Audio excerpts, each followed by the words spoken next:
I've got so much to talk about and go through, so make sure that you grab yourself a nice drink, get all cozy and relax, because it's going to be a long one. The case we're going to be talking about today is the Soham murders. First, I'm going to basically discuss girls' background and then the killer's background, and then I'm going to describe like the actual case, what happened, etc, etc. So starting off with the girl's background.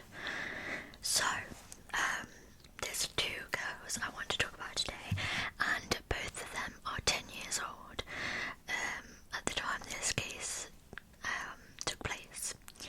So we have 10-year-old Jessica Chapman and 10-year-old Holly Wells. These two girls went to the same school and they were both best friends.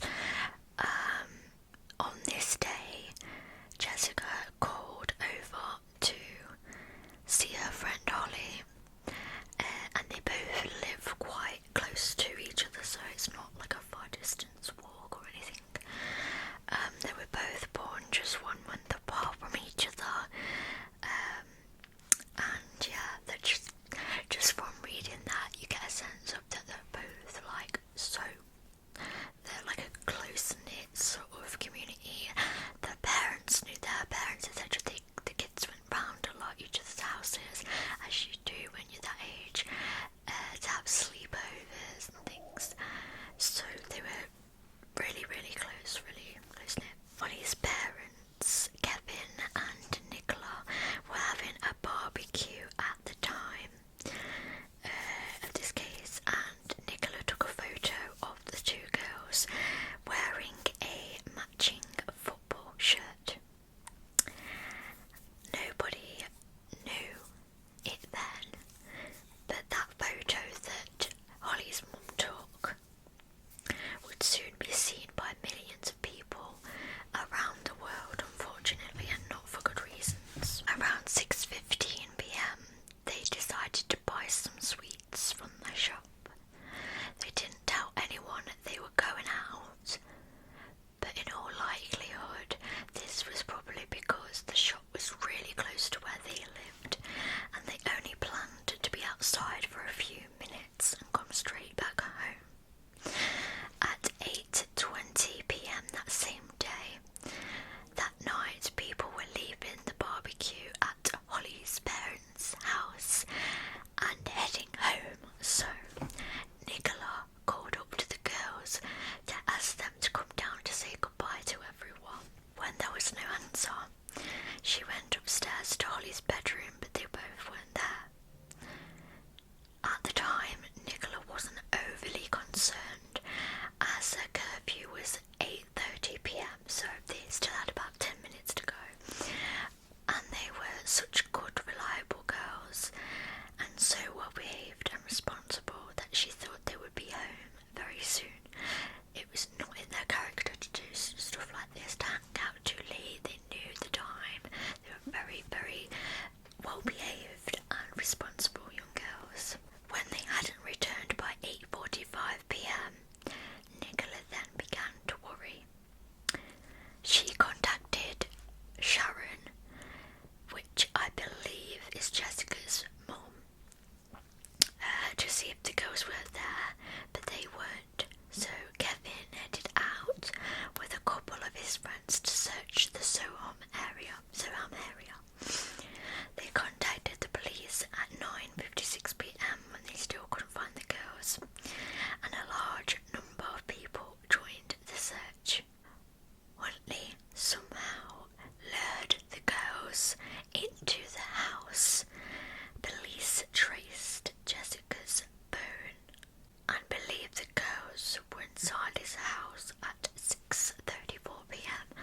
So they left at 6:15 and they went into his house about 15-20 minutes later. That night, Jessica's phone was turned off then 12 minutes later, and police believed that the girls were already dead by then. Now, going on to Montley's background. So,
Wells called Huntley as their first witness. They described how he had accidentally knocked Holly Wells into the bath whilst helping her control a nosebleed and had accidentally suffocated her. Chapman, when she started to scream, and he had tried to silence her. On cross-examination, the prosecution described the latest version of his story as rubbish. His testimony began 3 days later when it was claimed that she had no control over the events on the day of the murder and that she had known of Huntley's murderous intent. She would never have lied to protect him. Following her testimony, the prosecution presented their closing statements, claiming that both Cott and Huntley were convincing liars, and also that Huntley's motive for murdering the girls was sexual, although physical evidence of assault was impossible to prove. After 5 days of deliberation, the jury rejected Huntley's claims that the girls had died accidentally, and on the 17th of December 2003 returned a majority verdict of guilty on both charges. Huntley was sentenced to life imprisonment, but there was a delay on the setting of his tariff as the 2003 Criminal Justice Act came into force 1 day after his conviction. The new act passed the decision on how long a prisoner given a life sentence would serve from the Home Secretary to judges. At a hearing on the 29th of September 2005, a judge ruled that the Soham killings did not meet the criteria for a whole life tariff, which was now reserved for sexual, sadistic or abduction cases only under the new act, and imposed a 40-year prison sentence which offers only very little hope for release. Good. On the 14th of September 2005, Huntley had been attacked by another inmate at Belmarsh Prison and scalded with boiling hot water, which prevented him from attending the sentencing hearing. Carr was cleared of assisting an offender but found guilty of perverting the course of justice and jailed for 3.5 years, but she was freed under police protection in May 2004, as she had already spent 16 months on remand pending the trial. Carr was given a new identity upon her release, and on the 24th of February 2005 was granted an indefinite order protecting her new identity by the High Court on the basis that her life would be in danger were her new identity to be revealed. Now we get on to the arrests. Following the discovery of Holly and Jessica's charred clothing, police arrested Huntley and his girlfriend Carr on the 17th of August 2002, 13 days after the girls had disappeared. A game warden discovered the girls' bodies near the RAF Lakenhouse, an airbase in Suffolk, near to the Huntley's father's home. Subsequent autopsy reports on the girls listed their probable cause of death as asphyxiation, but their bodies were too badly decomposed to establish whether they had suffered the SA. Despite Huntley's attempt to destroy forensic evidence, extensive hair and fibre residue remained which linked Huntley to the girls. Huntley was formally charged with the girls' murders and sectioned under the Mental Health Act at Rampton Hospital pending a hearing to establish if he was fit for trial. I was arrested for assisting on an offender as well as conspiring to obstruct the course of justice, as she had initially provided Huntley with a false alibi for the time of their disappearance. Now we're going to move on to the crimes. In the early evening of the 4th of August 2002, two 10-year-old girls, Holly Wells and Jessica Chapman, were on their way to buy sweets after leaving a family barbecue when they walked past Huntley's rented house in College Close. Huntley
suspicious